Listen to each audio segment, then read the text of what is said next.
Hello and welcome to the day ahead. It is Tuesday, September 6th. I'm Andrew Gagan.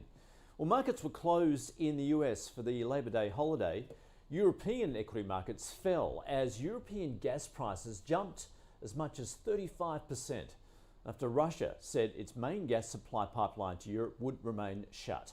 Surging energy prices and the prospect of winter shortages saw Germany's DAX slide more than 2%, while the Europe-wide Stock 600 index closed more than 0.5% lower. Shares of Germany's biggest importer of Russian gas, Uniper, fell 11% as Germany warned it may consider gas rationing. London's FTSE was marginally higher after Liz Truss won the vote to become Britain's next Prime Minister. Well, Liz Truss will be the next Prime Minister of the UK after winning the leadership race for the governing Conservative Party.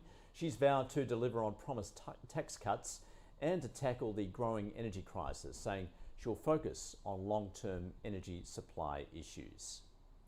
Britain's economy ended August on a much weaker footing than previously thought, with business activity contracting for the first time since February 2021.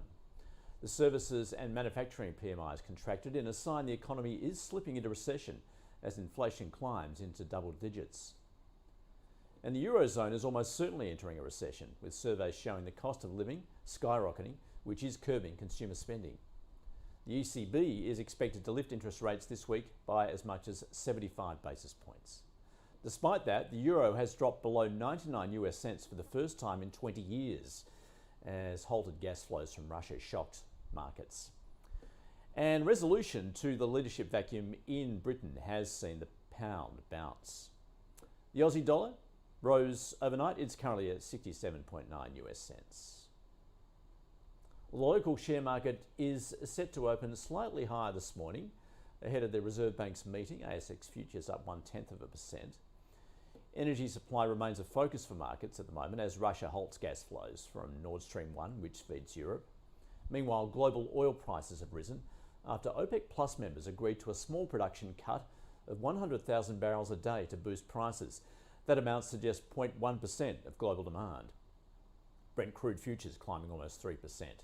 Iron ore futures rose more than 3%, and base metals were mixed. Nickel up more than 4.5%. Spot gold was down slightly. And Bitcoin remains below the $20,000 threshold, while Ethereum has strengthened. Well, ahead today locally, the focus will be on the Reserve Bank Board, an announcement on interest rates, with the central bank expected to lift rates by another 50 basis points. The move would take the key lending rate from 1.85 to 2.35%. That is your day ahead. We'll see you again tomorrow.